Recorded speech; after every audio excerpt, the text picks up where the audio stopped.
Si Jenny Rose Ventura, 40 years old, from Commonwealth, Quezon City. Na-diagnose ako ng breast cancer stage 3C triple negative.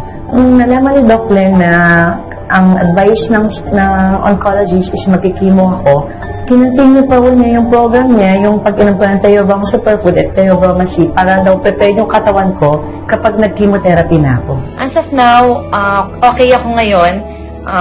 Yung last check-up ko sa breast surgeon ko, January 13 yun, may mammogram and yung breast ultrasound.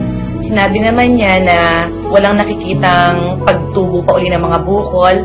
Even sa left breast ko, walang mga bukol. All clear, negative lahat. Dineclare pa nga niya ako na as of that moment, sabi niya, disease-free ako.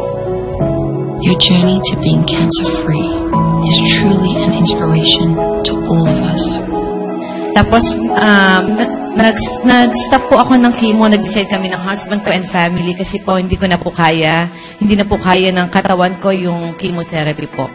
So, nag-stop po ako doon pero hindi po ako nag-stop uminom ng Theobroma Superfood at Theobroma C.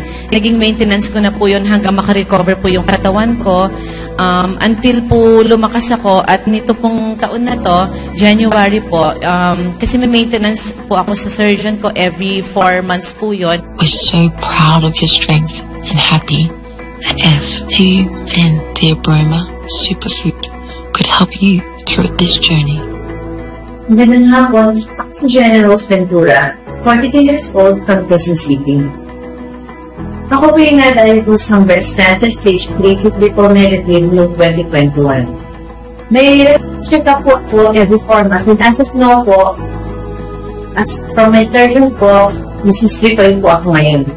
Naging maintenance ko na ang Theobroma Superfood until now. Hanggang ngayon, ginagamit or ininom ko pa rin ang Theobroma Superfood at Theobroma C. Naging maintenance ko na siya kasi lalo na ngayon, may 1 year old ako, kailangan kong maging healthy, kailangan ko maging mas malakas para sa kanya.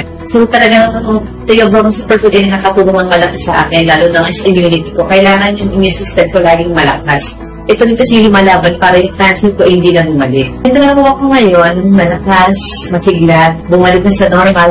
Ang pagsingin po, makapal na po yung buhok ko. Hindi lang natas na kapusot pero umaga na po yung buhok ko. Healthier po yung skin ko po, maayos na po. Disease-free na po ako ngayon. Dahil po yan sa pag-inom po ng Theobroma Superfood at Theobroma. Gusto ko magpasalamat sa Theobroma Superfood. Malaki sa mga tulong sa health ko. Gusto ko rin magpasalamat sa F2N Marketing. Sana maging mas successful pa ang F2N Marketing kasi mas marami pa kayong matutulungan. Sa inyo po, sana po masubukan niyo po ang Theobroma Superfood. Para po mas maging healthy po tayo. Maraming salamat po. Ako po muli si Jenny Rose Ventura, disease-free.